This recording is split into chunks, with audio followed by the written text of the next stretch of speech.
Hi guys, this is Akmal Khan and welcome to our new video. हम पढ़ रहे थे फंडामेंटल ऑफ मार्केटिंग। ये हमारा 8वां वीडियो है, कह लीजिए 8वां चैप्टर है या फिर 8वां टॉपिक है।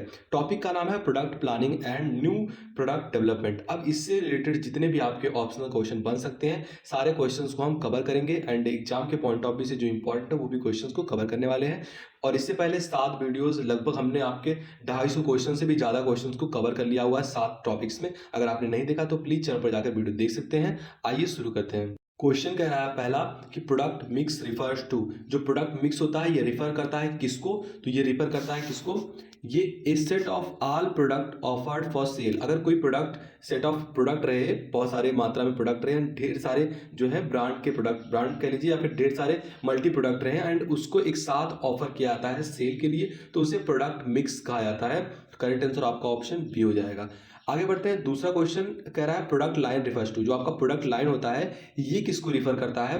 तो करेक्ट आंसर ऑप्शन आपका सी हो जाएगा, एक group of closely related of product. अगर कोई ग्रुप रहे प्रोडक्ट का जो कि प्रोडक्ट से रिलेट करे तो करेक्ट आंसर क्या हो जाएगा? ऑप्शन सी आपका प्रोडक्ट लाइन रिफर करता है एक group of closely related of product. Option C correct हो जाएगा।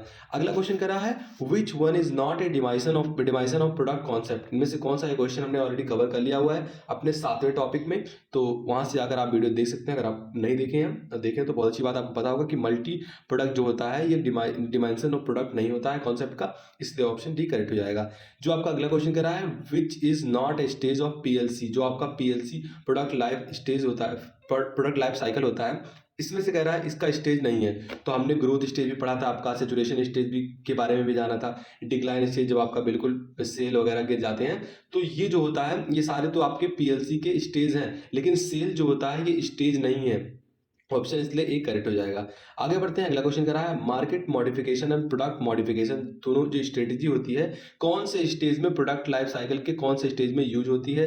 क्या वो मेच्योरिटी स्टेज में इसका यूज करते हैं, इंट्रोडक्शन स्टेज में यूज करते हैं, ग्रोथ स्टेज में यूज करते हैं या फिर आपके डिक्लाइन स्टेज में? तो जब मार्केट मॉडिफिकेशन आप नए नए तरीके से मॉडिफिकेशन कर रहे हैं, प्रोडक्ट को अपने अलग अलग पैकेजिंग, अलग अलग जो है एडवर्टीजमेंट के थ्रू अपने प्रोडक्ट को और साइन कर रहे हैं, तो ये स्ट्रेटेजी कब लगाई जाती है? जब आपका मेच्योरिटी स्टेज होता है, जब आपका प्रोडक्ट जो है ग्रोथ की ओर जा रहा होता है। एंड ये इसलिए करेक्ट आंसर ऑप्शन ए हो जाएगा। ये सारी चीजें मेच्योरिटी स्टेज में होती हैं। अगला क्वेश्चन कह रहा है प्रोडक्ट एलिमिनेशन इज। अगर आपका प्रोडक्ट एलिमिनेट हो रहा है तो उसका रीजन क्या होगा? The termination of product in product line. वो जो टर्मिनेशन हो जाएगा प्रोडक्ट का प्रोडक्ट लाइन से, तो आपका प्रोडक्ट जो है एलिमिनेट हो जाएगा। ऑप्शन ए करेक्ट है इसलिए। अगला क्वेश्चन कह रहा है the third layer of total product is known as. जो आपका थर्ड लेयर है टोटल प्रोडक्ट का वो जाना जाता है आर्गुमेंटेड प्रोडक्ट के रूप में, इसलिए ऑप्शन बी करेक्ट होगा।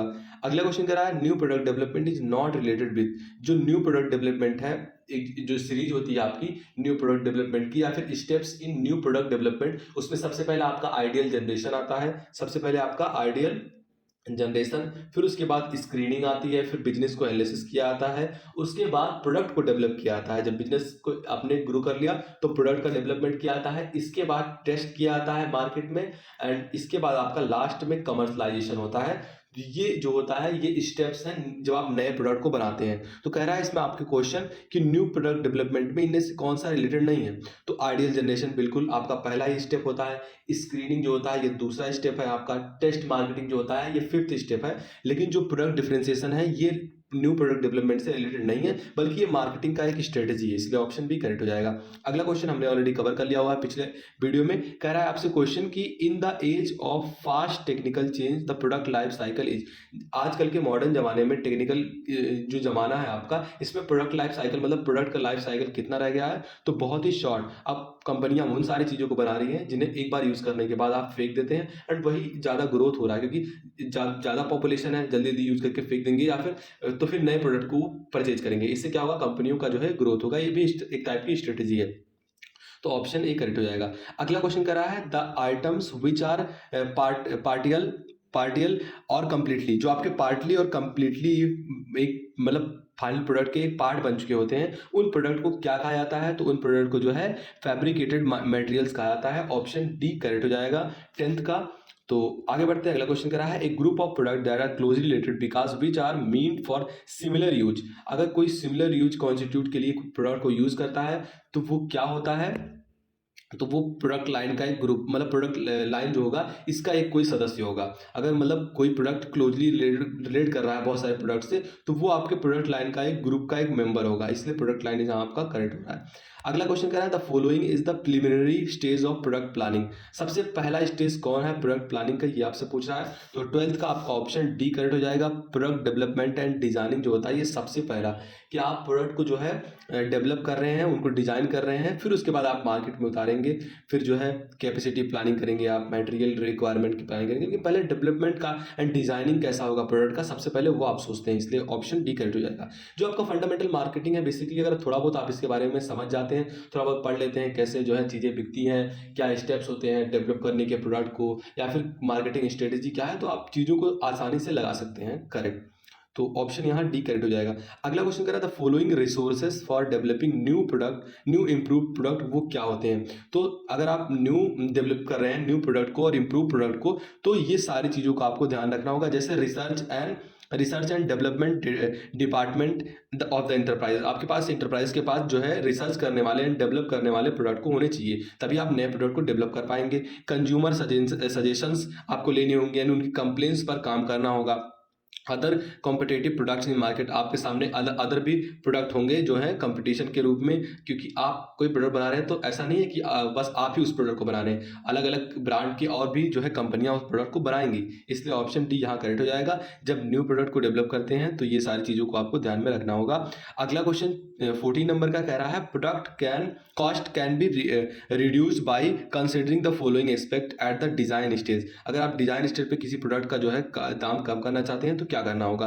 तो पहले नंबर आपको करना होगा मिनिमम नंबर ऑफ ऑपरेशंस को, मतलब आपको बहुत कम नंबर पे प्रोडक्ट बनाना होगा, फिर उसको जो है चेक करना होगा कि हाँ चल रहा है या नहीं। Unnecessary tight tolerance should not be provided and design consist of standard part, ये सारी चीजें होनी चाहिए, इसलिए ऑप्शन डी करेक्ट हो जाएगा। आगे बढ़ते हैं। अगला क्वेश्चन आपसे कह रहा है to ultimate objective of product is, तो क्या हो जाएगा आपका मोनोपलाइज द मार्केट। अगर आप मार्केट में मोनोपलाइज कर रहे हैं तो अल्टीमेट जो ऑब्जेक्टिव ऑफ प्रोडक्ट का है वो बन जाएगा, ऑप्शन सी करेक्ट हो जाएगा। अगला क्वेश्चन कह रहा है based on their field of application manufactured good can be classified as, जो बेस्ड ऑन एप्लीकेशन है इनके फील्ड का, उनमें मैन्युफैक्चर्स को जो गुड्स है मैन्युफैक्चर किए गए हैं उनको आप क्लासिफाइड करते हैं कि कैसे। तो सबसे पहले कंज्यूमर होगा, फिर कैपिटल देखेंगे आप, फिर डिफेंस करेंगे, ऑप्शन बी करेक्ट होगा। अगला क्वेश्चन कर रहा है the following aspect of the product is concern with the age and efficiency of the product performance, तो उसके जो है फंक्शनल एस्पेक्ट पर वो चीज़ें डिपेंड करती हैं, इसलिए ऑप्शन ही करेक्ट होगा। अगला क्वेश्चन कह रहा है the simplicity to operate and easy to understand, जो प्रोडक्ट का जो कंसर्न है इनमें से किस पर डिपेंड करता है कि जो सिंप्लिसिटी हो ऑपरेट करना एंड इजी टू अंडरस्टैंड करना हो, मतलब आसानी से समझ पाए, तो ये किस में होता है, इसके फंक्शनल एस्पेक्ट में, मतलब उसके प्रोडक्ट के फंक्शन को कैसा आपने बनाया है ताकि वो जो है सिंप्लीफाई करे ऑपरेट करने में, अंडरस्टैंड करे, मतलब समझ में आए, अगर उसे आसान तरीके से समझ जाए कोई भी, तो ये प्रोडक्ट के जब फंक्शनल एस्पेक्ट को आप बदलेंगे फिर इससे ये चीज़ें होंगी, तो ऑप्शन यहाँ आपका है ए करेक्ट होगा। एंड 90 नंबर का क्वेश्चन कह रहा है, 90 नंबर क्वेश्चन है dot helps in establishing and interchangeability of product, तो कौन सी चीज़ें हैं इसमें से जो हेल्प करती हैं स्टेब्लिश करने में और बदलने में चीज़ों को, प्रोडक्ट को, तो वो आपका होता है standardization helps in establishing and interchangeability of product में। अगला क्वेश्चन कह रहा है in which of the following type of manufacturing cost में गो अप, इनमें से कौन सा है जो कि मैन्युफैक्चरिंग कॉस्ट में जो है ऊपर जा सकता है। तो आपके पास ऑप्शन है स्टैंडर्डाइजेशन जा सकता है ऊपर, सिंप्लीफिकेशन जा सकता है, डिवर्सिफिकेशन जा सकता है, या फिर ये सभी जा सकते हैं। तो करेक्ट आंसर क्या होगा आपका ऑप्शन सी डिवर्सिफिकेशन जो है ये मैन्युफैक्चरिंग कॉस्ट में ऊपर जा सकता है, इसलिए ऑप्शन सी करेक्ट होगा। अगला क्वेश्चन कह रहा है प्रोडक्ट जो है dot is ultimate objective of veracity reduction, तो जो होता है सिंप्लीफिकेशन, प्रोडक्ट का सिंप्लीफिकेशन जो होता है ये उनके रिडक्शन का कारण बनता है, ऑप्शन सी करेक्ट होगा। अगर किसी जो प्रोडक्ट है उसका कॉस्ट कम करना है तो प्रोडक्ट पर आप सिंप्लीफिकेशन कर ले जाएं, प्रोडक्ट को जो है एक न्यूनतम स्थान तक उसको देख पाए, फिर आप उसके कॉस्ट को भी रिड्यूस कर सकते हैं। अगला क्वेश्चन कह रहा है the following assess the process stock control के कौन से एसेस हैं, तो ऑप्शन आपका सी यहाँ करेक्ट होगा। स्टैंडर्डाइजेशन एंड सिंप्लीफिकेशन दोनों को आप समझ ले आते हैं तो स्टॉक कंट्रोल भी आपका हो जाएगा, इसका प्रोसेस भी।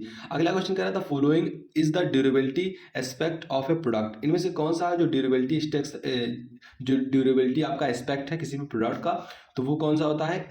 S with which A product can be maintained. तो ये आपका करेक्ट आंसर हो जाएगा ऑप्शन सी। अगला क्वेश्चन करा है kind of channel argument in which retailers wholesalers and जो आपके प्रोसीजर्स होते हैं प्रोडक्टर्स होते हैं acts as a single system is classified. अगर इनको जो आपके होलसेलर रिटेलर हैं इनको एक साथ जोड़ दिया जाए तो वो आपका कौन सा जो है डिस्ट्रीब्यूशन का चैनल बनेगा।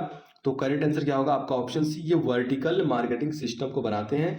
जब रिटेलर होलसेलर और प्रोडक्टर जो है एक साथ मिलते हैं तो वो वर्टिकल मार्केटिंग सिस्टम को बनाते हैं। ऑप्शन यहाँ सी करेक्ट होगा। अगला क्वेश्चन कह रहा है marketing system in which two or more companies join together at one level to seek new marketing opportunities classified as. अगर कोई जो है दो कंपनियां एक साथ मिलकर किसी एक प्रोडक्ट को जो है मार्केट में या फिर किसी भी चीज़ को मार्केट में बेचने का ट्राई करते हैं दो कंपनियां मिलकर, तो उस जो है मार्केटिंग सिस्टम को क्या नाम दिया गया है। तो उस मार्केटिंग सिस्टम को हॉरिजॉन्टल मार्केटिंग सिस्टम का नाम से जाना जाता है। अगला क्वेश्चन कह रहा है new product development process consist the detail step and number step. तो मतलब कितने टाइप के पूछ रहा है आपसे कि यहाँ जो है नंबर स्टेप है जब आप न्यू प्रोडक्ट डेवलपमेंट करते हैं। तो करेक्ट आंसर क्या आएगा आपका ऑप्शन जो है डी 8 स्टेप्स। तो ऑप्शन है आपका डी करेक्ट हो जाएगा। तो ये थे हमारे टोटल आपके 25 क्वेश्चन एंड आशा करते हैं आपको वीडियो पसंद आएगा। वीडियो पसंद आया तो लाइक करना, चैनल को सब्सक्राइब कर लो। Bye bye.